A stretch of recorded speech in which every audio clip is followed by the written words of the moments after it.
الحمد لله وكفى وسلام على حبيبه المصطفى ما بعد فأعوذ بالله من الشيطان الرجيم بسم الله الرحمن الرحيم وذكر فإن الذكرى تنفع المؤمنين صدق الله مولانا العظيم بارگاہ رسالت معاب صلی اللہ علیہ وسلم میں درود پاک کا ہدیہ پیش کریں۔ اللہم صلی علی سیدنا محمد معدن الجود والکرم وآلہ واصحابہ الکرام وابنہ الکریم وبارک وسلم صلاة دائمة سرمدا ابدا۔ اللہ تعالیٰ کے عذاب کی بہت ساری الگ الگ شکلیں ہیں اور عذاب آنے کے انداز بھی الگ ہیں۔ عذاب کی شکلیں جو سنتے آئے کہ پتھروں کی بارش ہو جانا، آگ کا پھیل جانا، طوفان کا آ جانا، ہواؤں سے ہلاک ہونا، چہرے بندر کی شکل کے بن جانا، یہ ایک الگ شکل ہے عذاب کی۔ بعض صورتیں عذاب کی شکل میں اور الگ ہوتی ہیں، جیسے بھوک مری کا عام ہو جانا اللہ کا عذاب ہے، بیماریاں پھیل جانا، اور اس میں سے ایک الگ شکل یہ ہے کہ برکتوں کا اٹھ جانا، چہروں کی رونق کو ختم کر دیا جانا، روحانیت سلب کر لیا جانا، یہ بھی اللہ کے عذاب کی ایک شکل ہے۔ آنے کے جو انداز ہیں، عذاب دو قسم سے آتا ہے۔ کبھی انڈیویجول تنہا تنہا کوئی آدمی عذاب میں مبتلا ہو جائے، اور کبھی اجتماعی عذاب پوری قوم عذاب میں مبتلا ہو جائے۔ دو طریقے ہیں، عذاب کی شکلیں بھی میں نے بتائی، اور عذاب کے آنے کے انداز دو قسم کے ہیں۔ مخصوص لوگ عذاب میں مبتلا ہو جائیں، یہ بھی ہو سکتا ہے، اور کبھی اجتماعی طور پر بڑی جماعت عذاب میں مبتلا ہو جائے، یہ بھی ہو سکتا ہے۔ مخصوص لوگ جو عذاب میں مبتلا ہوتے ہیں ان کے اپنے افعال ہو سکتے ہیں، لیکن اجتماعی عذاب جلدی نہیں آتا۔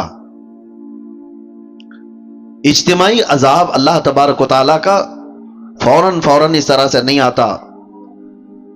اس کی وجوہات جو بیان کی گئی ہیں کہ اجتماعی عذاب کبھی آتا ہے کسی قوم پر، تو اس کے کارن کیا ہیں، اس کے ریزنز کیا ہیں؟ تین چیزیں بتائی گئی ہیں محدثین نے اور شارحین نے۔ پوری قوم عذاب میں مبتلا ہو جاتی ہے تو تین اسباب اس کے بڑے ہیں، بڑے کارن۔ پہلا سبب مستدرک للحاکم حدیث پاک کہ اگر قوم کے اندر سود خوری بڑھ جائے۔ دوسرا کارن، دوسرا سبب اگر زنا پھیل جائے۔ تیسرا سبب زکوٰۃ سے لوگ دور بھاگنے لگ جائیں، زکوٰۃ کی ادائیگی میں کوتاہی کریں۔ تو فرمایا گیا یہ تین اسباب ایسے ہیں جس سے اللہ تعالیٰ کا اجتماعی عذاب قوم پر آتا ہے، اجتماعی عذاب کے وہ لوگ شکار ہو جاتے ہیں۔ یہ تین چیزیں جب جب کسی قوم میں پھیلتی ہیں تو پوری قوم عذاب میں مبتلا ہو جاتی ہے۔ آج ہم دیکھ رہے ہیں کہ اجتماعی طور پر لوگ اگرچہ پتھروں کا عذاب نہیں دیکھ رہے ہوں گے، آسمان سے آگ برسنے والا عذاب نہیں دیکھ رہے ہوں گے، زمین کے پھٹ جانے اور دھس جانے کا عذاب نہیں دیکھ رہے ہوں گے، لیکن ایک عذاب تو ہم دیکھ رہے ہیں کہ ہمارے اندر سے روحانیت غائب ہو چکی ہے۔ یہ عذاب تو ہے۔ اجتماعی عذاب کے جو لوگ شکار ہوئے، یہ ضروری نہیں ہے کہ آگ کے گولے برسیں اور پتھروں کا عذاب آئے، وہ پچھلی قوموں پر ہوتا رہا، لیکن فی زمانہ ہم جو اس عذاب کے شکار ہوتے ہیں اس میں سے جو ہم دیکھ رہے ہیں برکتوں کا اٹھ جانا، چہروں کے رونق کا ختم ہو جانا، روحانیت ہماری سلب کر لی جائے۔ اور سب سے بڑی بات یہ ہے کہ اللہ کا سب سے بڑا عذاب کیا ہے؟ اللہ کا سب سے بڑا عذاب یہ ہے کہ جیتے جی ایمان کی دولت چھین لی جائے۔ یہ سب سے بڑا عذاب ہے۔ موت تو ایک بار آئے گی، لیکن ایمان کے بغیر مر گیا تو آخرت میں ہمیشہ اسے دوزخ ہے، ہمیشہ کی جہنم میں جائے گا۔ وہ سب سے بڑا عذاب ہے۔ ڈر اسی بات سے ہے کہ جیتے جی ہماری بدکاریوں کی وجہ سے ایمان کی دولت تو نہ چلی جائے۔ آج بے حیائیوں کا جو سیلاب آیا ہوا ہے، نظام درہم برہم ہو چکا ہے۔ میں ان دو وجوہات پر تھوڑی سی گفتگو کروں گا۔ آج جمعہ میں بھی میں نے آپ سے یہ گفتگو کیا تھا کہ دل میں کانٹے چبھ رہے ہیں، کلیجہ منہ کو آتا ہے جب حالات اپنے محلوں کے اس طرح کو سننے میں آتے ہیں کہ بدکاریاں اتنی بڑھ گئی کہ بھائی اور بہن کی تمیز ختم ہو چکی ہے. ایک باپ اپنی بیٹی سے مسلسل 12 سال تک زنا کرتا رہا. یہ حالات ہم سنتے آ رہے ہیں تو کیا کلیجہ منہ کو نہیں آتا؟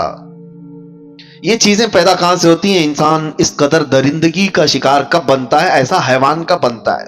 مین ریزن کیا ہے؟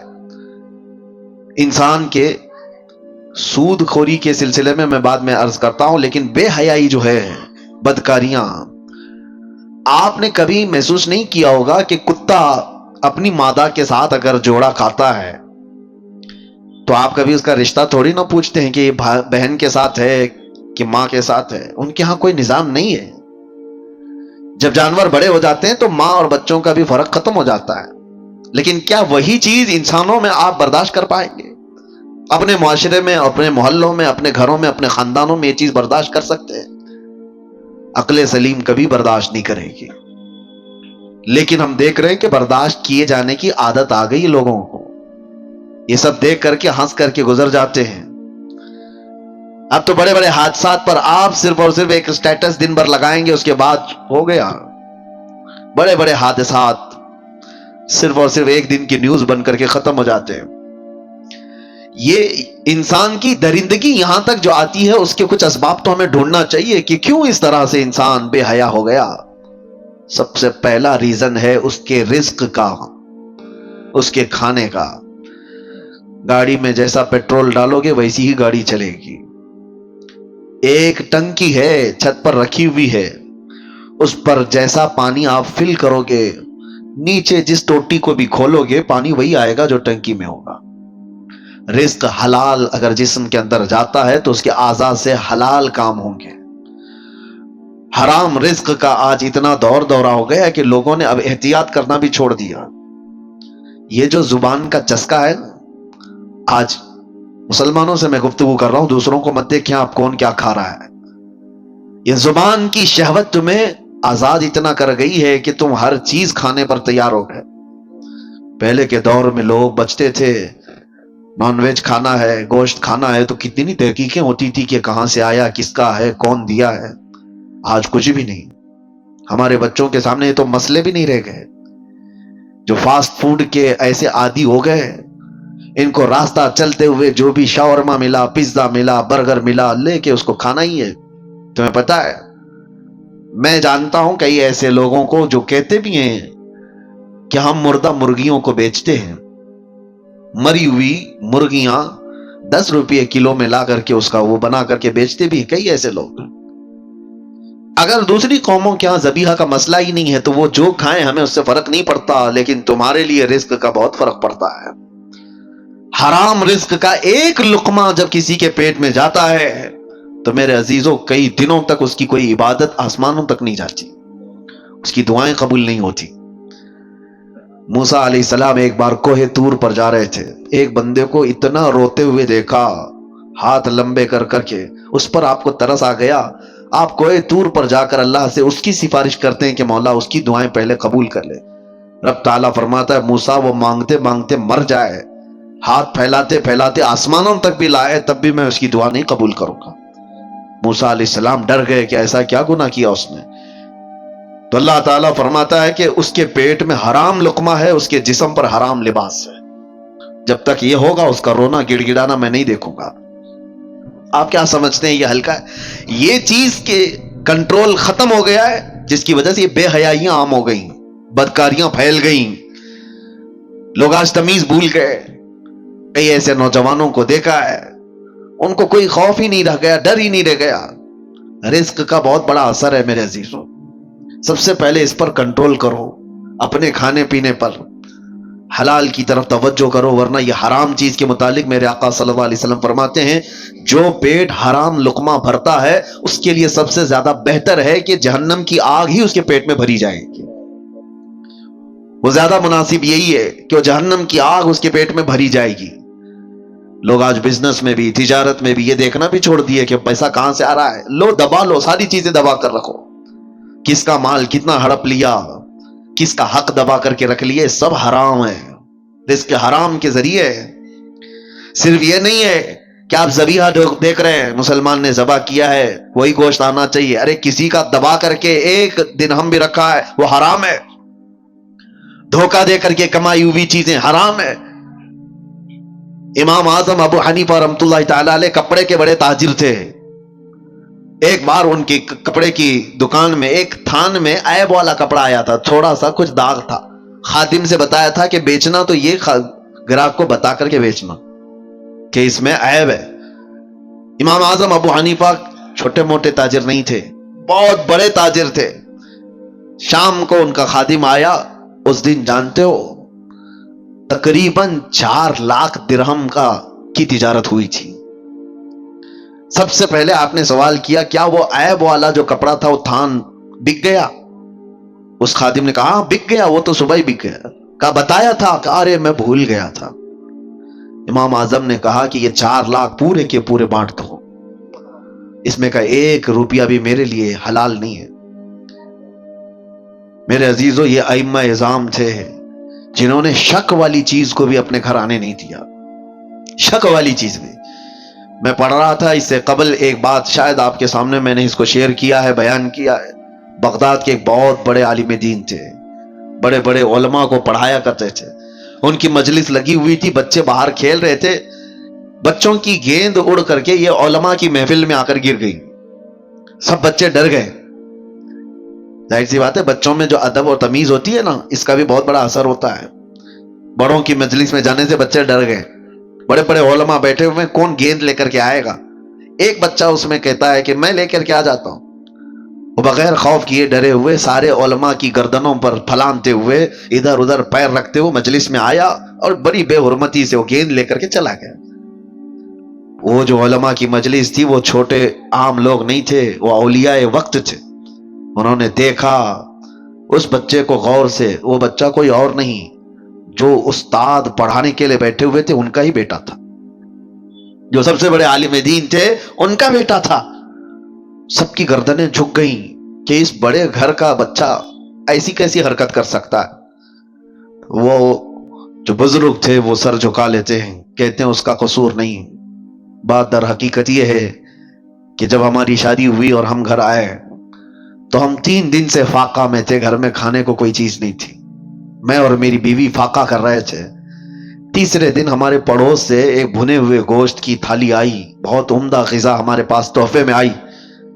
بھوک اتنی لگی تھی کہ ہم نے پوچھا بھی نہیں وہ کہاں سے آیا، کیا کھا لیا، پیٹ بھر کر ہم دونوں نے کھا لیا۔ اور اس کے بعد پھر ہم نے ملاقات کی، اس رات اس کا حمل ٹھہرا اور اسی سے یہ بچہ پیدا ہوا۔ اور وہ بزرگ کہتے ہیں مجھے یہ لگتا ہے کہ وہ مشکوک کھانا تھا، یہ بھی نہیں پکا کہ حرام تھا، شک تھا، پتہ نہیں حلال ہے بھی کہ نہیں، میں نے پوچھا نہیں تھا، کھا لیا۔ اور مجھے لگتا ہے اس کھانے کا، اس رزق کا اثر ہے کہ بچہ میرا بے ادب پیدا ہوا ہے۔ نسلوں پر بھی اس کا فرق پڑتا ہے۔ وہ اولاد جو آج بہن اور ماں میں فرق نہیں محسوس کر پا رہی ہے، تو آپ سوچو کہ کہیں یہ حلال ہے کہ نہیں ہے، یہ بچے حلال طریقے سے پیدا ہوئے ہیں کہ نہیں پیدا ہوئے۔ جو حلال نسل ہوتی ہے اس کے اندر ادب و تمیز لحاظ ہوا کرتا ہے۔ بچوں کو پہلے ایسی پرکھا جاتا تھا، خاندان کون سا ہے یہ بھی بچوں کے اخلاق و آداب سے سمجھ میں آتا تھا، بچوں کے بولنے کے انداز سے سمجھ میں آتا تھا کہ خاندانی ہے یا نہیں ہے۔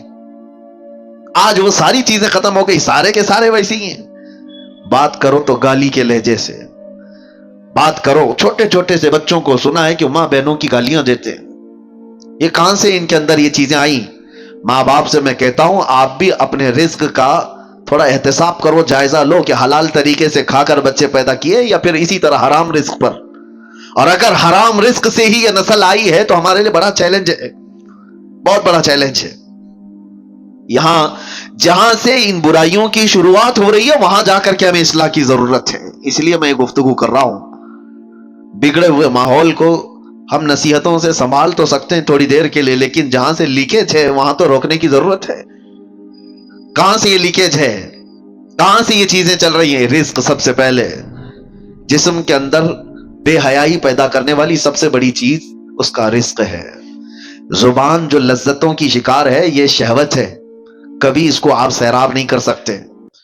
زبان جب کسی کی آزاد ہو جائے کھانے پینے میں تو سمجھ لو کہ اس کا شرمگاہ پر بھی کنٹرول ختم ہو جاتا ہے، اس کی اپنے شرمگاہ پر بھی اس کی حفاظت نہیں ہو پاتی۔ سب سے پہلے اپنے رزق پر کنٹرول رکھو، یہاں سے سارے معاملات بگڑتے ہیں۔ اور دوسری چیز، بے حیائی کا سیلاب جو آیا، ایک تو رزق ہے، دوسرا مسئلہ ہے کہ زنا کے قریب لے جانے والے اسباب کیا ہیں۔ بندہ جو ہے، ایک فطری سی بات ہے کہ ہر مرد کو عورت کی طرف کھچاؤ رکھا گیا ہے، پیدائشی ہے، عورت کو مرد کی طرف کھچاؤ رکھا گیا ہے، پیدائشی ہے، فطرت ہے، سب انسانوں میں یہ چیز موجود ہے۔ لیکن اس فطرت سے بھی بڑھ کر کے آدمی کب آتا ہے؟ اپنی ماں سے اگر کوئی بدکاری کر لے، بہن سے کر لے، بیٹی سے کر لے، تو یہ فطرت سے بھی بڑھ کر کے آدمی نے کر لیا، انسانیت بھی بھلا دیا۔ یہ کب ہوتا ہے؟ جب زنا کو آدمی ہلکے میں محسوس کرنے لگ جائے کہ یہ کوئی چیز ہی نہیں ہے، کامن ہے، تو پھر اس کے سامنے ماں، بیٹی، بہن بھی کوئی چیز ہی نہیں رہتی، سب چیزیں کامن ہو جاتی ہیں، نارمل ہو جاتی ہیں۔ یہاں پر آ کر روک کہاں لگانی چاہیے؟ اپنی آنکھوں کی حفاظت کرو۔ تمہاری آنکھیں جتنی آوارہ ہوں گی اتنا تمہارا جسم بدماش ہوتا چلا جائے گا۔ ساری بے حیائی، سب کچھ یہ آنکھوں سے شروعات ہوتی ہے۔ اسی لیے قرآن پاک نے مومنوں کو سب سے پہلے کس چیز پر روکا؟ رب تعالیٰ فرماتا ہے وَقُلْ لِلْمُؤْمِنِينَ يَغُضُّوا مِنْ أَبْصَارِهِمْ، اے محبوب، اے میرے رسول، ایمان والوں سے کہیں کہ وہ اپنی نظریں نیچی رکھیں۔ وَقُلْ لِلْمُؤْمِنَاتِ يَغْضُضْنَ مِنْ أَبْصَارِهِنْ، اور عورتوں کو تھوڑا سا زیادہ حکم دیا گیا ہے، مردوں کو اپنی نظریں نیچی رکھنے کا، اور عورتوں کو تھوڑا اور زیادہ حکم کیا ہے؟ اے رسول، اے محبوب، آپ عورتوں سے، ایمان والی عورتوں سے کہیں کہ وہ اپنی نظریں نیچی رکھیں۔ دوسرا آگے کا حکم کیا ہے؟ وَلَا يُبْدِينَ زِينَتَهُنَّ، اپنی زینت کو دوسروں کے سامنے ظاہر نہ کریں۔ جانتے ہیں آپ، عورت کو نرم لہجے میں بات کرنا بھی جائز نہیں۔ آپ سوچ رہے ہوں کہ تعجب ہے، یہ اسلام تو سکھاتا ہے نرم لہجے میں بات کرنا، یہ اخلاق میں سے ہے کہ نہیں؟ اچھے نرم لہجے میں بات کرو کسی سے، لیکن عورت کو کہا گیا ہے نرم لہجے میں بات کرنا، وہاں تو شیطان آ جائے گا۔ مرد تو چاہتا ہی ہے کہ اس کی نرم گفتگو سنے، مرد کو شہوت اسی وقت بڑھتی ہے جب عورت کی وہ نسوانی آواز سنتا ہے، اس میں شہوت چھپی ہوئی ہے۔ عورت کو کہا گیا ہے کہ وہ نرم لہجے میں بات نہ کرے۔ عورتوں کو اس کا حکم کیوں دیا گیا؟ ہاں، کسی بھی اجنبی مرد سے عورت کو بات کرنے کی نوبت آ گئی تو وہ کڑک لہجے میں بات کرے، سخت لہجے میں ہی بات کرے، تاکہ وہ مرد تمہاری طرف یہ نہ سمجھے کہ یہ اشارے دے رہی ہے۔ نرم بات کرتے ہوئے مردوں کو تو یہی گمان ہونے لگ جاتا ہے کہ یہ مجھے راستہ دے رہی ہے، اشارہ دے رہی ہے۔ کڑک لہجے میں عورت بات کرے تاکہ اس کے وہم و گمان میں بھی بات نہ آئے۔ عورتوں کو یہ حکم دیا گیا کہ وہ اپنی زینت کا اظہار نہ کریں۔ زینت کا اظہار کس کو کہتے ہیں؟ یہ تو آج بولنا ہی مشکل ہو گیا ہے۔ اللہ کے نبی صلی اللہ تعالی علیہ وسلم نے ارشاد فرمایا اپنے صحابہ سے کہ ایک وقت ایسا آئے گا تم دیکھو گے عورتیں کپڑا پہن کر کے بھی ننگی ہوا کریں گی۔ حضور پاک صلی اللہ علیہ وسلم نے فرمایا ان پر اللہ کی لعنت اور سارے فرشتوں کی لعنت۔ میرے آقا فرماتے ہیں وہ کون سی عورتیں ہیں؟ تنگ و تاریک لباس پہننے والی، چست لباس پہننے والی، چپکا ہوا بدن سے جس سے اس کے سارے اعضاء ظاہر ہوتے ہوں، ایسا لباس پہننے والی۔ ان کے تو برقعے ہی کیسے ہو گئے؟ وہ تو زینت کے لیے ہو گئے۔ پہلے تو سنا جاتا تھا کہ نقاب جو ہوتا ہے، وہ حجاب جو ہوتا ہے عورت کو چھپانے کے لیے ہوتا ہے، اب تو حجاب اور نقاب ساری چیزیں دکھانے کے لیے ہوتی ہیں، اس میں بھی زینت کا اظہار ہے۔ حکم یہ تھا کہ باہر سے اگر کسی کی نظر پڑ جائے تو مرد یہ پہچاننے سے عاجز ہو جائے کہ یہ جوان عورت ہے کہ بوڑھی عورت ہے، اسے یہ پہچاننے کی تمیز بھی نہ رہے۔ اس طرح سے وہ عورت کو حجاب کا حکم تھا۔ لیکن عورتیں آج کپڑا پہن کے بھی ننگی ہیں۔ یہ زنا کے عام ہونے کے اسباب ہیں۔ جب اس طرح کی حرکتیں ہوں گی تو گھر محفوظ نہیں رہیں گے، کسی کے گھر محفوظ نہیں رہیں گے۔ نوجوانوں سے ہم تاکید تو کر سکتے ہیں کہ بیٹا آپ اپنی نظریں نیچی رکھو، اپنی حیا کا قتل مت کرو۔ ہم آپ سے یہ کہہ تو سکتے ہیں کہ آپ اپنے آپ کو کنٹرول میں رکھو، لیکن ان عورتوں کا کیا جو خود ہی ننگی باہر آ جائیں؟ ایک نوجوان کہاں تک اپنے آپ کو سنبھالے گا، کہاں تک برداشت کرے گا؟ کیا اس میں ان عورتوں نے بڑا کردار نہیں ادا کیا ہے کہ بے حیائی کو پھیلانے میں، بچوں کے اخلاق کو بگاڑنے میں ان عورتوں کا کردار نہیں ہے؟ بہت بڑا کردار ہے۔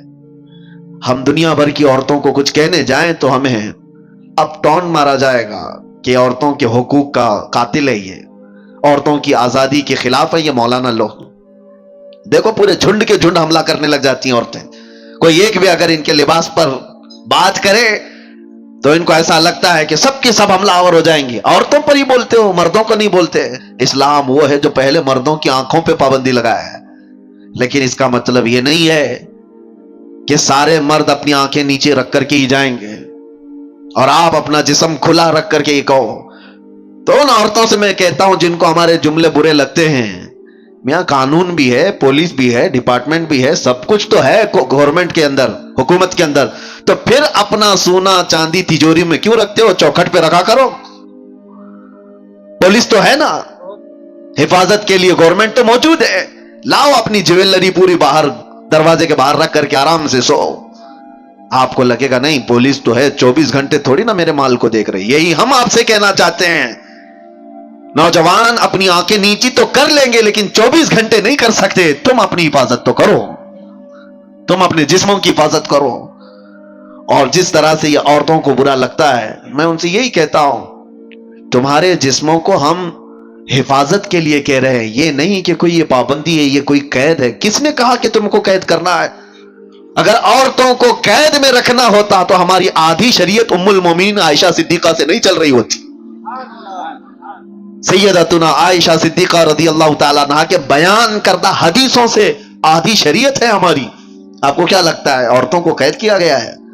عورتوں کو قید نہیں، عورتوں کو ان کے مقام پر رکھا جا رہا ہے جس کی وہ حقدار ہیں۔ کبھی آپ یہ سوال کرتے ہیں کہ خانہ کعبہ پر غلاف کیوں چڑھایا جاتا ہے؟ اس لیے کہ وہ مقدس ہے۔ قرآن پہ غلاف کیوں رکھا جاتا ہے؟ فرق کرنا ہے کہ وہ مقدس ہے۔ یہ تمام چیزیں کیوں رکھی جاتی ہیں؟ کہ ان کا تقدس برقرار رکھے عورتوں کو۔ اسی لیے پورے لباس کی بات ہم کرتے ہیں کہ ان کا تقدس برقرار رہے۔ ننگی رہے تو ہر ایرا غیرہ نتھو کھیرا دیکھتا تو رہے گا ہی۔ لوگوں کی شہوت پر کسی کا کنٹرول تھوڑی نہ ہے۔ کتنوں کی آنکھوں کو ہم بچائیں گے؟ یہ بے حیائی کا جو دورہ ہے اس میں یہ سارے اسباب ہیں۔ برا رزق جب جسم میں جاتا ہے تب اس کا زنا کی طرف میلان زیادہ ہوتا ہے۔ حرام رزق جسم میں آتا ہے تو بے حیائی کی طرف بڑھتا ہے۔ اور دوسرا کارن، عورتیں اور مرد جب اپنے لباس کے ساتھ ناانصافی کرتے ہیں تو پھر یہ بے حیائیوں کا دورہ ہے۔ شیطان یہ چاہتا ہی ہے کہ تمہارا لباس نکال دیا جائے، تمہیں ننگا کر دیا جائے۔ وہ یورپ ہے جس نے جانور اور مردوں کے، انسانوں کے فرق کو مٹا دیا ہے۔ میں اکثر ایک جملہ جو کہتا ہوں، ننگا رہنا اگر فیشن ہے تو بھینس زیادہ فیشنیبل ہے، جانور زیادہ فیشنیبل ہے، وہ تو کچھ بھی نہیں پہنتے۔ ننگا رہنا کوئی فیشن ہے؟ انسانیت کیا ہے؟ ہم کوئی جنگلی زندگی گزار رہے ہیں کیا؟ ہمیں کپڑے میسر نہیں ہیں؟ اس کو یہ شیطانی تمام جماعتوں نے مل کر کے شہوتوں کو عام کرنے کے لیے ننگا کیا ہے، ورنہ کپڑوں کی دشمنی کس کی ہے؟ ارے بڑے بڑے برانڈ کے کپڑے تو تم ہی لوگ بناتے ہو اور پھر ننگا بھی رکھنا چاہتے ہو۔ کمپنیاں بند کر دو، کپڑے ہی مت بناؤ۔ جو کپڑے بنتے ہیں تو اس بات کا تصور میں آپ کو لانا چاہتا ہوں، کس کے لیے بنتے ہیں؟ جانوروں کے لیے۔ حیرت ہوتی ہے، میں کبھی کبھار یہ بھی چیز محسوس کرتا ہوں، محفلوں میں، شادیوں میں، باراتوں میں، وہ کرسیاں زیادہ پردے میں رہتی ہیں عورتوں سے ہیں۔ اب کرسیوں کو شامیانے والے موجود ہیں، اوپر سے نیچے تک چھپائے ہوتے ہیں، پتہ بھی نہیں چلتا اندر لال کرسی ہے کہ پیلی کرسی ہے، کپڑا اڑا دیا ہے۔ بے جان کرسی کو اتنا پردے میں رکھا ہے اور جان والی عورت کو پوری طرح سے زینت بنا کر لوگوں کے سامنے رکھا ہے۔ ان خواتین سے میں کہتا ہوں تمہیں آج کوئی روکنے والا نہیں ہے، کوئی قانون ایسا نہیں ہے کہ تمہیں پابند کرایا جائے۔ صرف ایک قانون ہے، وہ اللہ رب العزت کا خوف۔ تمہیں قیامت کے دن اٹھایا جائے گا۔ میرے آقا صلی اللہ تعالی علیہ وسلم نے فرمایا، معراج کی شب میں نے جہنم میں اکثر عورتوں کو دیکھا ہے۔ ان کے عذابات کا بھی ذکر فرمایا۔ ان میں سے ایک عذاب کا ذکر میرے آقا نے فرمایا کہ عورتوں کو بالوں سے باندھ کر کے سزا دی جا رہی تھی اور ان کے بالوں میں پیپ اور خون بھرا ہوا تھا۔ اور فرشتے ان کو دردناک اذیتیں دے رہے تھے، عذاب میں مبتلا کر رکھے ہوئے تھے. پوچھا گیا کون سی عورتیں ہیں؟ کہا گیا کہ یہ اپنی زینت کا اظہار عوام کے سامنے کرتی تھی، یہ بے حیا باہر آیا کرتی تھی. تمہیں اسلام نے جو عزت و وقار دیا ہے اس عزت و وقار کے ساتھ رہو، ورنہ معاشرہ بہت خراب ہوتا جا رہا ہے. اب یہاں مردوں کی ذمہ داری ہے، اپنی بیٹیوں کو پردہ سکھاؤ. ننگی لا کر کے بازاروں میں گھمانے کو پوش نہیں کہا جاتا. بے حیا آدمی ہے وہ جو اپنی بیٹیوں اور اپنی عورتوں اور اپنی بہنوں کے پردے کے سلسلے میں آزاد خیالی کا اظہار کرتا ہے. نہیں، ہمارے ہاں تو یہ سب نہیں چلتا ہے، نہیں چلتا ہے. میرے آقا صلی اللہ علیہ وسلم نے فرمایا دیوس جہنمی ہے، دیوس جہنمی ہے، دیوس جہنمی ہے. صحابہ نے پوچھا یا رسول اللہ کون ہے دیوس؟ حضور پاک فرماتے وہ شخص دیوس ہے جس کی عورت بے پردہ باہر نکلتی ہے، وہ مرد بھی جہنم میں جائے گا. مرد کے بارے میں، عورت کے بارے میں، اور مرد کے بارے میں. اور ایک بات میں آپ کو بتاؤں، مرد اپنی غیرت اور اپنی مردانگی کیسے اس کی پہچانی جاتی ہے؟ عرب والوں سے آج بھی پوچھو، عرب میں آج بھی جا کر کے پوچھو، آج بھی ان کے حالات اگرچہ بگڑے ہوئے ہوں لیکن سگی بھابھی کو بھی کوئی دیور نہیں دیکھ سکتا وہاں. کئی ایسے میں گھر جانتا ہوں، کیونکہ ان کی غیرت ہے، اس کو مردانگی سمجھتے ہیں اپنی عورت کی حفاظت کرنا. یہ بے غیرت بے حیا لوگ ہیں جو اپنی عورتوں کا اظہار کرنے کے لیے باہر لے آتے ہیں. شک ہوتا ہے تم پورے ہو بھی کہ نہیں ہو، عورتوں کا اظہار کرانے کے لیے. اور اب تو فیشن بنا ہوا ہے، ایک خوبصورت عورت کسی کی آ گئی تو وہ دوستوں میں لا کر کے اس کو ملوا رہا ہے، اس کو دکھوا رہا ہے دیکھو تمہاری بھابھی کیسی ہے. معاذ اللہ رب العالمین، تم زنا کے دروازے کھول رہے ہو، تم بے حیائی کی دروازے کھول رہے ہو. تمہاری عورت بازار کی زینت نہیں ہے جو لا کر کے دکھا رہے ہو. ارے موبائل دکھا دیا، گھڑی دکھا دیا، جوتے چپل دکھا دیا، سمجھ میں آتی ہے کہ چلو اس کی اپنی خوشیوں کا اظہار کر رہا ہے. اپنی بیوی کو دکھاؤ گے دوسروں کے پاس اور امید کیا رکھتے ہو سامنے والے سے؟ یہ تو بات ہی الگ ہو گئی کہ کتے کو سامنے گوشت دکھا کر کے پھر کہا جائے کتا کچھ نہیں کرتا ہمارا. کتا گوشت خور ہے، وہ کھائے گا، آج نہیں کھائے گا، کل نہیں کھائے گا، کبھی تو تم نے دروازہ کھول رکھا ہے، وہ کبھی نہ کبھی کھائے گا اس چیز کو. اسی لیے میرے عزیزوں، ایک بزرگ نے اپنے مرید سے کہا تھا، یہی لڑکیوں کے پردے اور حجاب کے بارے میں بات آئی تو انہوں نے کہا تھا بیٹا گوشت خرید کر کے لانا، 2 کلو گوشت ایک کھلے برتن میں سر پر رکھ کر کے لانا، کپڑا مت ڈھانکنا. وہ گوشت تو خرید لیا، سر پہ برتن رکھ کر کے اپنے بزرگ استاد کے پاس لا رہا تھا، جب تک کوے سارا گوشت کھا گئے تھے. کوئی چیل، کوئی کوا، کوئی اٹھا کر کے لے گئے، برتن خالی. تو استاد نے اس سے پوچھا کہاں گیا گوشت؟ کہا سب تو یہ پرندے کھا گئے، آپ نے منع کیا تھا کپڑا رکھنے. میں نے کہا، اس بزرگ استاد نے کہا تم نے دیکھا یہ تھوڑے سے سفر میں چیل کوے کھلے گوشت کو چھوڑتے نہیں، تو تمہاری ماں اور بہنوں کو کھلا رکھو گے تو یہاں کے درندے کیسے چھوڑ دیں گے؟ یہ زنا کا عام ہونا، یہ بڑی بڑی باتیں کرتے ہیں. آج ریپ بہت ہونے لگ گیا، کیا سزائیں نہیں ہیں دنیا میں؟ آج تو اتنی سخت سزائیں، 20 سال کی سزا ہے، عمر قید کی سزا ہے، پھانسی کی سزا ہے. ہم نے قید خانے میں دیکھا ہے کتنے آتے ہیں ریپ کیس میں. یہ 376 آپ کو معلوم ہوگا مشہور ہے، جب بھی اس میں آتا ہے تو اس کو جیل میں بھی لوگ مارتے ہیں. وہ سب پتا ہے، سب کو معلوم ہے کہ اتنا سخت قانون ہے، پھر بھی بچتے کیوں نہیں ہے؟ اس کا سدباب روک تھام ہوتی کیوں نہیں؟ اتنا سخت قانون بچیوں کے ساتھ، جو نابالغ بچیاں ان کے ساتھ جب ریپ ہوتا ہے تو اس کا اور بڑا سخت قانون ہے، اس میں تو بیل بھی نہیں ہے، اس میں سخت قانون بھی اور جج بھی اور ساری عدالتیں اس کے ساتھ سختی کے ساتھ بھی پیش آتی ہیں، پھر بھی رکتی کیوں نہیں؟ ریشو آپ نکال کر کے دیکھو آپ کہ یہ کتنی کوانٹیٹی میں آج بھی یہ سارے معاملات ہو رہے ہیں. کیوں ہو رہے ہیں؟ قانون سے بھی لوگوں کا ڈر ختم کیوں ہے؟ وجہ یہ ہے میرے عزیزوں جو میں نے شروع میں کارن بتایا. پہلی چیز، رزق حرام جسم میں ہو تو عام لڑکی تو کیا وہ اپنی ماں بہنوں کے اوپر بھی غلط نظر ڈال سکتا ہے. دوسری چیز، جب لباس دونوں لوگوں کا بے حیا ہو جائے، مردوں اور عورتوں کا، تو کب تک قانون بچائے گا؟ کب تک قانون بچائے گا؟ جہاں یہ تھوڑا سا تنہائی کا موقع پا جائیں گے تو پھر اس حیوانیت کی طرف آ جائیں گے. اسی لیے قرآن نے جہاں روک تھام کی ہے وہیں سے رک جاؤ، وہیں سے رک جاؤ. اسلام نے شروع جہاں سے ہوتا ہے، لیکیج جہاں سے ہوتا ہے وہاں پر روک لگائی. اپنی آنکھوں کی حفاظت کرو، اپنی آنکھوں کی حفاظت کرو، اپنے لباس کو سلیقے والا رکھو. یہ جو آج نوجوان کبھی آتے ہیں تو مجھے بڑا تعجب بھی ہوتا ہے. میری عادت نہیں ہے ڈانٹ ڈپٹ کرنے کی، کسی کو سامنے ذلیل کرنے کی، کبھی بھی نہیں. کچھ بہت سارے اس طرح کی چیزوں میں ملوث آتے ہیں، لیکن ایک چیز، جب یہ پھٹے کپڑے پہن کے آتے ہیں، جینس ادھر سے پھٹی ادھر سے پھٹی، اور پھر کہتے ہیں یہ فیشن ہے، کس لیے پھاڑ کر کے پہن رہے ہو؟ ستر دکھانا. لوگوں کو یہ لگتا ہے کہ ماڈرن دنیا اب یہ کر رہی ہے تو ہمیں بھی کرنا چاہیے. اے نوجوان، کاش ایک بار تو کسی عالم سے پوچھا ہوتا میرے رسول اللہ کا لباس کیا تھا. تو دنیا داروں کو دیکھا وہ پھٹے ہوئے کپڑے پہن رہے تو تم بھی پہننے لگ گئے. وہ اپنا سطر دکھانے پر آئے تو تم بھی سطر دکھانے پر آ گئے.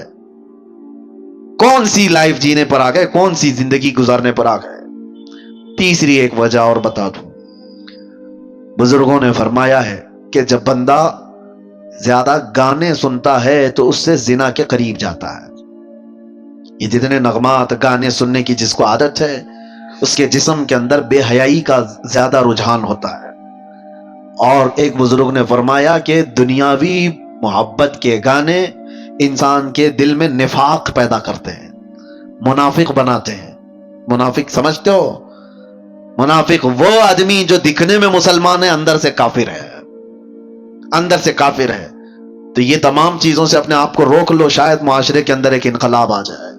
اللہ کے نبی صلی اللہ علیہ وسلم کو گواہ بنا کر کے اپنے آپ کو ہی کہو کہ آج سے میں یہ چیزیں نہیں سنوں گا. ارے روزانہ ہو سکے تو اللہ کا کلام ایک سورہ سن کر کے تو سو. دیکھو جسم کے اندر کتنا اثر پیدا کرتا ہے. تمہارے پاس ہاتھوں میں موبائل ہے، ایئر فون لگے ہوئے رہتے ہیں، گھنٹوں کیا کیا چیزیں سن رہے ہوتے ہیں، ریلز دیکھ رہے ہوتے ہیں. کاش ایک بار سونے سے پہلے بستر میں سورہ ملک سن کر کے سوتے، تبارک سن کر کے سوتے. میرے آقا صلی اللہ تعالی علیہ وسلم کی حدیثیں ہیں، وہ بندہ جب مر جاتا ہے، قبر میں جاتا ہے، تو یہ سورہ ملک اللہ کے پاس جاتی ہے اور جا کر کے رب تبارک و تعالیٰ سے جھگڑا کرتی ہے. یہ لفظ ہے، بحث کرتی ہے کہ اے اللہ، یہ روزانہ مجھ کو تلاوت کرنے والا بندہ آج دنیا سے گیا ہے، اس کی بخشش کر دے، اسے معاف کر دے. جب تک رب تبارک و تعالیٰ معاف کرنے کا حکم نہیں کرتا تب تک وہ نہیں آتی.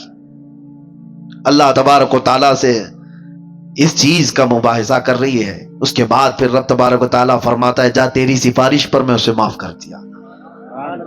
تو حضور فرماتے ہیں سورہ ملک جنت میں جاتی ہے اللہ کا حکم پا کر کہ اللہ مجھے اجازت دے جنت میں جاتی. جنت میں جا کر کے وہاں سے تکیہ بچھونا اور لے کر کے آتی ہے خوشبوئیں، اور قبر میں آتی ہے اور آ کر کے اس میت سے کہتی ہے تجھے تھوڑی دیر ہو گئی، میں جنت سے یہ سارا سامان لے کر کے آ گئی. کون ہے ہمارا رفیق، کون ہے ہمارا دوست جو قبر میں جانے کے بعد یہ وہ بے حیائیوں کے گانے جن کو گانے کے بعد آدمی کافر بھی ہو جاتا ہے اور زنا کی طرف چلا جاتا ہے. کیا کر لو گے؟ یہ ساری چیزیں سن کر کے ہوتا کیا ہے، سوائے دماغ میں ٹینشن کے اور کچھ نہیں بھرتا.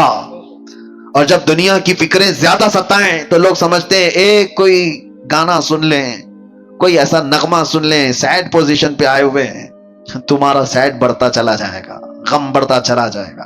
ایک علاج بتاتا ہوں، بہت زیادہ ٹینشن اور بہت زیادہ ڈپریشن کے شکار ہو جاؤ تو میرے مصطفیٰ کو یاد کرو، پھر تنہائی میں بیٹھ کر حضور پاک کی شان میں کوئی اچھی نعت سن لو، پھر اس کے بعد دیکھنا کہ تمہارے قلب کا علاج ہوتا ہے کہ نہیں ہوتا، تمہارے دل کو سکون و اطمینان آتا ہے یا نہیں. میں نے محسوس کیا ہے میرے عزیزوں، آنکھیں برس پڑتی ہیں حضور کو یاد کر کے. جب آدمی گھبرا کر کے حضور کو سننے کی کوشش کرتا ہے تو دل کی جتنی بھی بھڑاس ہے وہ نکل جاتی ہے. دیواروں کو پکڑ کر کے رونے کا من کرتا ہے، پھر سب کچھ ہلکا ہو جاتا ہے. بعد میں اسے لگتا ہے، اسی کو اعلیٰ حضرت نے کیا فرمایا تھا، ان کے نثار کوئی کیسے ہی رنج میں ہو، جب یاد آ گئے ہیں سب غم بھلا دیے، ان کی مہک نے دل کے غنچے کھلا دیے ہیں، جس راہ چل دیے ہیں کوچے بسا دیے ہیں.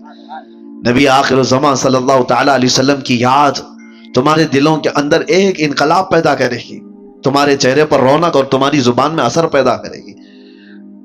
اور آخری بات کی طرف میں آتا ہوں، ان بے حیائیوں اور برائیوں سے اپنے آپ کو بچانے کا ایک مضبوط اسلحہ دے کے جاتا ہوں، مضبوط ہتھیار. کیسے روکو گے؟ آنکھیں بچتی نہیں ہیں، زبان رکتی نہیں ہے، بے حیائی کی طرف زیادہ چلے جاتے ہیں. کوئی چیز تو ہونی چاہیے. لوگ آج شارٹ کٹ علاج زیادہ چاہتے ہیں. ہاں کئی لوگوں نے مجھ سے یہ کہا کہ آپ پہلے کافی موٹے تازے دکھتے تھے، ابھی دبلے اتنے کیسے ہو گئے ہو؟ میاں بہت محنت کیا ہے، ایسا نہیں ہے کہ کچھ کسی سزا کی وجہ سے جسم گل گیا ہے. دن میں 8-8 کلومیٹر چلتا تھا، محنت کیا. اب کسی کو بتایا کہ جسم کی چربی پگھلانے کے لیے محنت کرنی پڑتی ہے، نہیں، ان کو کوئک علاج چاہیے اور وہ ڈھونڈ رہے ہیں، اور بیوقوف ڈاکٹروں کے ہاتھوں میں جا کر کے اپنے آپ کو برباد بھی کرتے ہیں. کوئی ڈاکٹر کہا صبح سے شام تک 5 کلو کم ہو جائے گا، چلا گیا اس کے پاس بھی. یہ جو فطرت ہے نا، کوئک علاج چاہیے. نہیں میرے عزیزو، دنیا میں کوئی بھی اتنی آسانی سے چیز نہیں ملتی، اور جو مل جاتی ہے پھر وہ ڈپلیکیٹ ہو سکتی ہے. ہاں، ایک ہی چیز ہے کوئک علاج، اور صرف رب العالمین کا سجدہ ہے، بہت تیزی سے جو اثر لاتا ہے. اس کے علاوہ آپ دنیا میں کسی بھی چیز کو بغیر محنت کے حاصل نہیں کر پاؤ گے. میں جو بات عرض کر رہا ہوں، کوئی ہتھیار، کوئی اسلحہ ایسا جو ان بے حیائیوں پر کنٹرول کرنا مجھے سکھا دے. تھوڑی محنت تو ضروری ہے، تھوڑی محنت تو آپ کو ضروری ہے، لیکن ایک ایسا ہتھیار میں دے کر کے جاتا ہوں، دیکھنا آپ خود عمل کر کے. میری طرف سے کثرت سے صبح سے لے کر شام تک جہاں بیٹھو، جہاں کھڑے رہو، جہاں انتظار، جہاں کہیں پہ بھی اپنی زبان پر درود پاک پڑھنے کا ورد جاری رکھو، پڑھتے رہو، صرف اور صرف یہ پڑھتے رہو. اور پھر آپ محسوس کرو گے اللہ تعالیٰ کہاں کہاں سے تمہیں بچا لیتا ہے. یہ میرا چیلنج ہے آپ کو. میں کہتا ہوں اگر آپ کی غیر توجہی کی وجہ سے، آپ کی معلومات کے بغیر آپ کے سامنے حرام رزق آ بھی گیا، آپ کو پتہ ہی نہیں، تمہارے ہاتھوں میں کپ کپی پیدا ہو جائے گی، تمہارے منہ میں متلی آنے لگ جائے گی، تم کھا نہیں پاؤ گے. یہ اللہ کا نظام ہے. اللہ تعالیٰ غیب سے تمہاری حفاظت کر دے گا، اس لیے کہ وہ غیرت مند خدا ہے، غیرت مند رسول ہے. رب تبارک و تعالیٰ ان زبانوں کی حفاظت کیسے نہیں کرے گا جو اللہ کے ذکر کے لیے کھل رہی ہیں اور اس کے حبیب پر درود کے لیے کھل رہے ہیں. کثرت سے آپ درود پڑھنے کی عادت ڈال لو. میں نے سنا تھا شاعر مشرق اقبال کے متعلق، ڈاکٹر اقبال کو سنا ہوگا، ایک ہی شعر ہزاروں بار پڑھا گیا لیکن آج بھی اس میں ایک جان نظر آتی ہے کہ محمد سے وفا تو نے تو ہم تیرے ہیں، یہ جہاں چیز ہے کیا لوح و قلم تیرے ہیں. جملہ ہی تو ہے نا، شعر ہی تو ہے، ہزاروں شعروں پر بھاری شعر ہے. اقبال نے ایک دو شعر نہیں لکھے، ہزاروں شعر لکھے، لیکن اتنا اثر ہے کہ ہر مجمع میں، اور ایک بار نہیں 1000 بار پڑھو، اثر آج بھی دیتا ہے کہ نہیں دیتا. اقبال کے ان اشعار میں اثر کیسے اتنا؟ تو اقبال نے کہا تھا میں نے 1.25 کروڑ مرتبہ درود پاک پڑھا ہے، 1.25 کروڑ مرتبہ درود پاک پڑھا ہے. میں نے یہ سنا تھا. اگر یہ بات ہے تو میرے عزیز و زبان کا اثر بڑھ جاتا ہے. ہم نے خود بھی اپنی عادت یہ بنا رکھی ہے، سفر میں ہوں کہیں پر بھی ہوں کثرت سے درود پڑھتے رہیں. اس سے کئی چیزوں سے آدمی بچ جاتا ہے، دوسروں کی غیبت کرنے سے، دوسروں کو برا بھلا کہنے سے، اور اپنی زبان کو غلط چیزوں کی عادت ڈالنے سے. ان تمام چیزوں سے اللہ حفاظت کرتا ہے. تو آج سے ان چیزوں کی عادت ڈال لو، اللہ تعالیٰ ان بے حیائیوں کو ہمارے اندر آنے سے محفوظ فرماتے. اور میرے عزیزوں، معاشرے کے اندر جو بے حیائیاں پھیلتی جا رہی ہیں، اپنے رزق پر کنٹرول کرو. ہر جگہ کھانے کی نہیں ہوتی. تم بھینس نہیں ہو، تم بیل نہیں ہو جہاں ہرا گھاس دکھا اور منہ ڈال دیا. ہر چیز تمہارے کھانے کے لیے نہیں ہے. اپنے اندر حلال اور حرام کی تمیز ہمیشہ رکھو. ایک لقمہ بھی اگر جاتا ہے تو تمہاری نسلوں پر بھی اثر کرتا ہے، نسلوں پر بھی اور تمہارے اعمال پر بھی. ایک صاحب ٹرین میں سفر کر رہے تھے، سنا تھا میرے استاد سے، بہت پرہیزگار آدمی تھے، بہت پرہیزگار. سفر کرنے کے وقت ظاہر سی بات ہے بہت سارے لوگوں سے ملاقات ہو جاتی. ایک بڑا مالدار آدمی بھی اس پہ سفر کر رہا تھا. اتفاق سے ایسا ہوا کہ وہ اتر گیا اور وہ اپنا سوٹ کیس چھوڑ گیا، اس کو یاد ہی نہیں تھا. تو یہ جو بہت ہی پرہیزگار عالم تھے، انہوں نے دیکھا کہ یہ صاحب جو مجھ سے صبح سے ملے ہوئے تھے ان کا سوٹ کیس چھوٹ گیا. اٹھایا تو دیکھا وہ کھلا ہی تھا. بے شمار اس کے اندر مال و دولت، پیسوں کی گڈیاں بھری ہوئی تھی اور جویلری بہت ساری تھی. دیکھا اتنے کہ 7 نسلیں کھا سکتی ہیں. اور بیچارہ ایک مولوی غریب آدمی جس کی تنخواہ آج کیا ہوا کرتی، اس زمانے کی بات کر رہا ہوں، 100 سال پہلے کی. یا تقریباً 50 سے 100 سال کے عرصے کے بیچ میں، دل میں برا نہیں آیا، کہا کہ نہیں، اس کو ڈھونڈ کر کے اس کے مالک تک پہنچا دوں گا۔ ایک امانت داری تھی۔ وہ صاحب علم شخص کہتے ہیں کہ انہوں نے ڈھونڈنا شروع کیا سٹکیس سے یا کسی طرح سے پتہ لگایا، تو ایک شہر کا رہنے والا تھا۔ 2 یا 3 دن لگ گئے اس بندے کو ڈھونڈنے کے لیے، اور یہ صاحب گئے اس کے گھر پر، وہ شخص باہر آیا تو دیکھا، پہچان لیا۔ اس نے کہا کہ آپ ٹرین والے مسافر ہو؟ کہا ہاں میں وہی مسافر ہوں۔ کہا کیسے آنا ہوا؟ کہا آپ کا سوٹ کیس چھوٹ گیا۔ وہ فوراً گلے لگ گیا، کہا اس میں تو کتنی بڑی جمع پونجی تھی میری، 1-2 نہیں، تقریباً اس میں لاکھوں کی مالیت کی چیزیں موجود تھی۔ لیا اور کہا آپ جیسا فرشتہ صفت انسان میں نے نہیں دیکھا آج کے دور میں، اتنے فتنوں کے دور میں، مال ملا ہے لے کر کے چلا جاتا، نہ میں تم کو کچھ کہہ سکتا تھا، معلوم بھی نہیں تھا۔ اس نے کہا نہیں، میرا دین یہ نہیں سکھاتا، میرا دین یہ نہیں سکھاتا، امانت داری ہے۔ اللہ کے نبی صلی اللہ تعالی علیہ وسلم کی محبت میں اس شخص نے دے تو دیا۔ اس کے بعد وہ جو مالدار آدمی تھا اس نے کہا میں سارے لوگوں کو بلا کر تمہارا تعارف کراؤں گا، آپ مہمان بن جاؤ میرے گھر پہ۔ مہمان بنایا، بہت خاطر تواضع کیا، بہت عزت، گھر میں دعوت عام تھی، لوگ آئے، سب کے سامنے اس سیٹھ نے، اس مالدار آدمی نے اس مولوی کی بڑی تعریفیں کی، ایسا شخص میں نے نہیں دیکھا۔ ایک دن رکایا، دوسرا دن آیا، تیسرے دن وہ جانے والے تھے، کہا کہ اب مجھے جانے دو۔ اس نے کہا کہ ٹھیک ہے۔ تو جس کمرے میں ان کو رکایا گیا تو غسل خانہ بھی تھا، یہ بیچارے مولوی صاحب گئے غسل خانے میں۔ اس سیٹھ کی جو عورت تھی وہ ابھی نہا کے گئی ہوئی تھی، اس کا ہار سونے کا وہاں لٹک رہا تھا، یہ نہائے اور وہ ہار اٹھا کر جیب میں رکھ لیا، چوری کر لیا۔ تعجب ہو رہا ہے کہ نہیں ہو رہا ہے؟ ایک چھوٹا سا ہار تھا، بہت بڑا بھی نہیں تھا، اس کو رکھ لیا، دبا لیا، کہا یہ لے کے جاؤں گا اس کے گھر سے۔ اور پھر وہاں سے نکلنے کا وقت آیا تو اتفاق سے اس سیٹھ کی عورت جو ہے اس کو یاد آیا غسل خانے میں اپنا ہار چھوڑ کر کے آئی، آ کر دیکھتی ہے تو ہے ہی نہیں ہار، تلاش ادھر ادھر، وہ گھبرائی، کہا کہ میرا بہت قیمتی ہار ہے، میری ماں کا دیا ہوا، کہاں چلا گیا؟ اور میرے بعد یہ مولوی صاحب ہی گئے تھے نہانے کے لیے، اور کون گیا ہے؟ وہ اپنے شوہر سے آ کر کہتی ہے میرا ہار چوری ہو گیا، اور پتہ نہیں وہ مولوی صاحب ہی گئے تھے۔ تو اس نے غصے میں اتنا ڈانٹا اور کہا جو اتنا بڑا سوٹ کیس ہمارا لا کر کے دیا ہے اس پر تو شک کر رہی ہے؟ کیسے پاسبل ہے؟ ممکن نہیں ہے۔ اس نے رونا دھونا شروع کیا۔ اس کے بعد کہا کہ ٹھیک ہے، سب جگہ تلاشی لی گئی، اخیر میں وہ جب صاحب جانے والے تھے تو پھر اس سیٹھ نے کہا اپنے خادم سے دیکھو ذرا ان کی بھی تلاشی لے لو، سب کی لے لے۔ ان کی تلاشی لیے تو ان کے پاس وہ ہار مل گیا۔ یہ سیٹھ کا تعجب کا اور بڑا مسئلہ، کہا کہ آدمی نہیں سمجھ میں آیا، رکھنا تھا تو میرا سوٹ کیس ہی رکھ لیتا، پورا مال رکھ لیتا، ارے وہ لوٹانے کے لیے آیا اور چھوٹا سا ہار دبا کر جا رہا ہے۔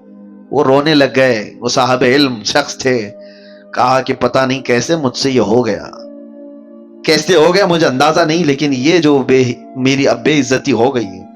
اس کے بعد اس سے سیٹھ سے انہوں نے جو جملہ کہا وہی میرے بیان کرنے کا مقصد ہے۔ کہتے ہیں بات در حقیقت یہ ہے جب تک میں تیرا سوٹ کیس لا کر کے دیا تھا اس وقت تک میں حلال کھاتا تھا، اور 2 دن تیرے گھر میں جو مہمان نوازی ہوئی، یہاں جو کھایا، اس رزق کا اثر ہے کہ میں تیرا ہار چرا لیا۔ یہ تیرے گھر کے کھانے کا اثر ہے۔ میرے عزیزوں، بہت جلدی انسان کے اندر حالات بدل جاتے ہیں، اپنے رزق پر کنٹرول کرو۔ اور یہ لقمے جب جاتے ہیں تو بے حیائی بھی پیدا کرتے ہیں، اور گھروں کی برکتیں بھی اور نسلیں بھی خراب کرتی ہیں۔ اللہ تبارک و تعالیٰ کہنے سننے سے زیادہ عمل کی توفیق عطا فرمائے۔ رب العالمین ہم سب کو بے حیائیوں اور برائیوں سے بچنے کی توفیق عطا فرمائے۔